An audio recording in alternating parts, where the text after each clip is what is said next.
Hello everybody and welcome to another edition of the Magic Show. Now this week we're going to be going over more of the spoilers that have appeared in Return to Ravnica since we last spoke. This set is going absolutely over the top, so let's get started with a monster. You've seen Abrupt Decay, of course you have. This card is every Legacy Junk player's dream because one would always smash junk in the dirt. Control decks, counter this, swords that, force this, resolve counterbalance, and Sensei's Divining Top. Remember to sign right here on the top of the slip, okay? But this card does absolute work. This card is what will raise Bayou prices by itself, ensuring that green-black decks are here to stay in Legacy. For those who doubted Caleb Durward's insistence on using Phyrexian Towers and Veteran Explorers, doubt no more. This card is the business and is a super-duper smother and will be impacting all of your constructed formats for years to come.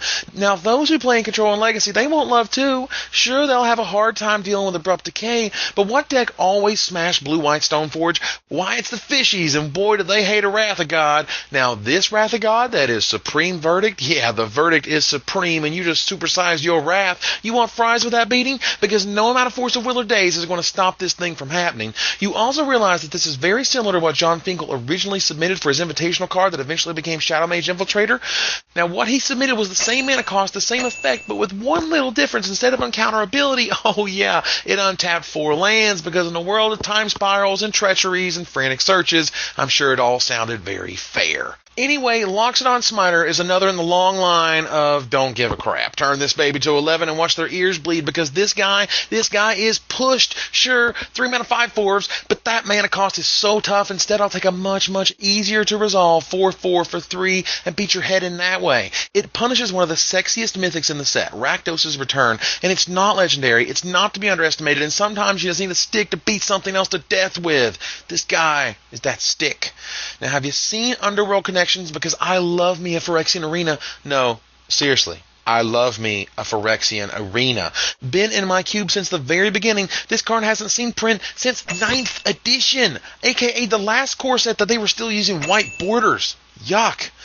And you know why it's been that long? Because that card is incredibly powerful. At the low cost of just 1 life, you got a card. Now, we can go all the way down the rabbit hole to Necropotence if you want, but the basic principle is 1 life for 1 card is a hell of a deal.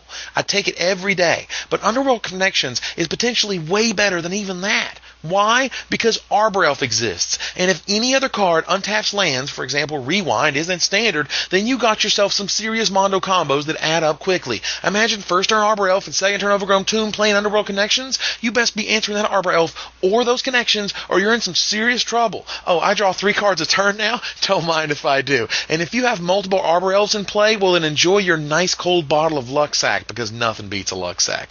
All I'm saying is, even at retail, even with no Arbor Elf silliness, this card is absolutely worth serious consideration in any deck that runs black mana. And if you were thinking about picking up those Liliana of the Dark Realms, well, here is your chance.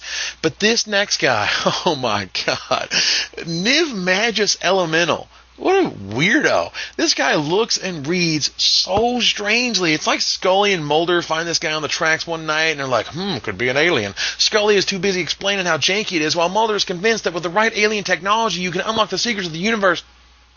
I did it again, didn't I? Just went too far. Alright, honestly, no one has any idea how good or bad this guy is. Now here's the problem. If he's good, he's crazy good. Like, bonkers stupid good. If he's not good, then he's probably straight terrible and unplayable. And yes, you can easily get rid of those opening hand bonfires for the mini giant growths that he gives you. But just notice what you did there. You paid to discard a Bonfire of the Damned for the sole purpose of providing +2/+2 to a single creature. I mean, sure, it's permanent, but let's get some perspective here, okay? Yes, you can exile storm copies, but if you're already exiling storm copies, aren't you winning anyway? Now, I love this guy because of how strange and crazy he is, but I'm not convinced that this is going to be breaking formats anytime soon. That said, he is blue, and that always counts for something. Next up is the Celestia Guild leader, Trostani. Sounds like a pizza brand or pasta dish. Try our delicious Trostani. It melts in your mouth and populates your tokens. You'll never think of the Celestia the same again. But seriously, this card is all about context. First, it does dodge Mizium Mortars for a simple burn spell. It does some serious damage to the upcoming metagame, and suddenly the magic toughness is 5, and Trostani here, well, has it. Next, we have seen very few token-producing cards. For example, take a look at Precinct Captain here. For a 2-mana 2/2, he makes a deuter when he hits. He's got first strike. Sweet, not exactly Blade Splicer, but a fine card. However, when any card or cards start looking like Blade Splicer, then Trostani here starts looking crazy good. 3 mana to start making an army, don't mind if I do. Now, the same issue affects another Celestia card, Growing Ranks. If there's a sicko that makes a token when it enters the battlefield, this card will be awesome. And if that card doesn't exist, or they hold it into the second or third set, this card is bulk. It's just the nature of the beast. But let's look at a surefire hit, shall we? Gerard's Orders as a card that makes me all kinds of happy. Now, first, in Standard, you're going to love getting those Reanimator targets and juicy silver bullet creatures. Secondly, in Commander, you're doing some filthy, crazy stuff like put Elish Norn in the yard and get yourself a Karmic Guide to your hand. And thirdly, in Cube, this could by itself begin a resurgence for a Reanimator archetype and or strengthen those that already exist. This card is super powerful, even if nerfed a little bit at 4 mana. It also finally works wonders with cards like the Lol Troll, getting 2 copies of Slitherhead and going nuts.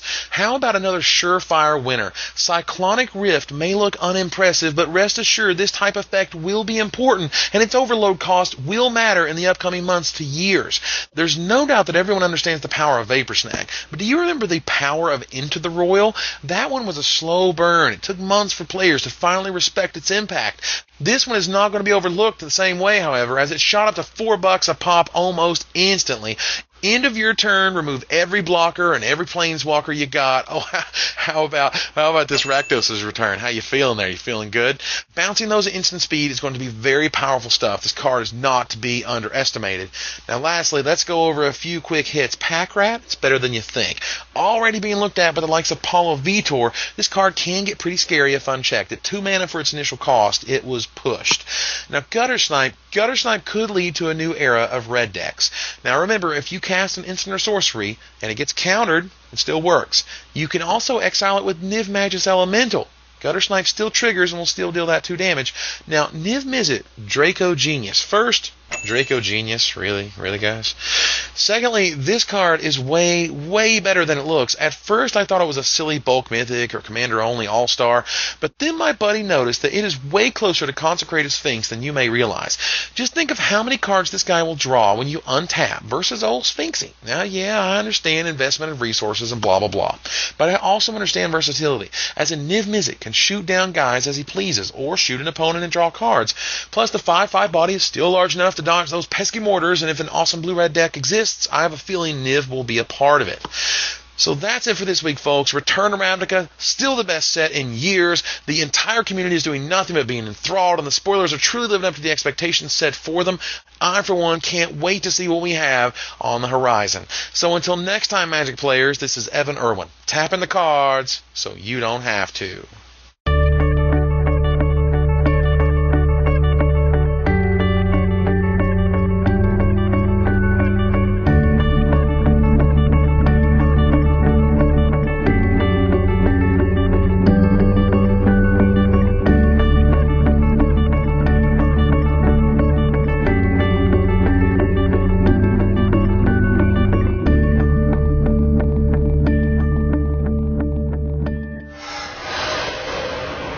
I always like the fatties.